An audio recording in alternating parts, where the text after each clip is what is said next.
मोर प्रिय पिलाମାନେ आशा करी समस्ते बहुत ही भलरे थिबो।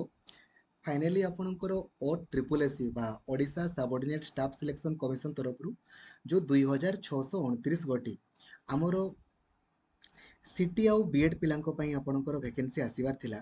तार ऑनलाइन अप्लाई आज पाखरु आरंभ होबार थिला, ताको 12 जून कर दिया गला और लास्ट डेट 7 जुलाई। कहीं कहले कहीं ना वर्तमान पर्यंत ओटीईटी बाहरिनी, वर्तमान पर्यंत ओएसएसटी रिजल्ट बाहरिनी।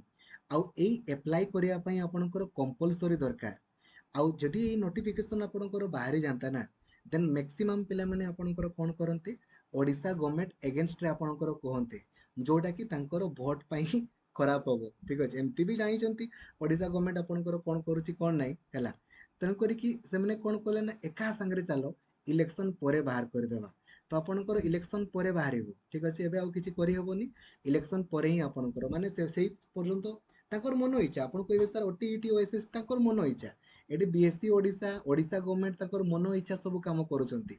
ओटीईटी बाहर करिया पय हेले बाहर करिवे, ओएसएसटी रिजल्ट मन हेले बाहर करन। आज ओएबीएस अप्लाई सरी गला, ओएसएसटी रिजल्ट आपणकर बाहरलानी। ठीक अछि, तो हेले आपण वेट करंतु, एबे आउ किछि करि हेबोनी। 12 जून रे अप्लाई ओ ट्रिपल एसी माने मजाक चलैछि।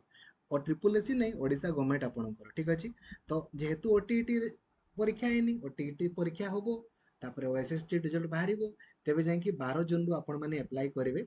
आ यार सिलेबस संपर्क रे ऑलरेडी मु आपणको पई वीडियो ऑलरेडी अपलोड करिथिली।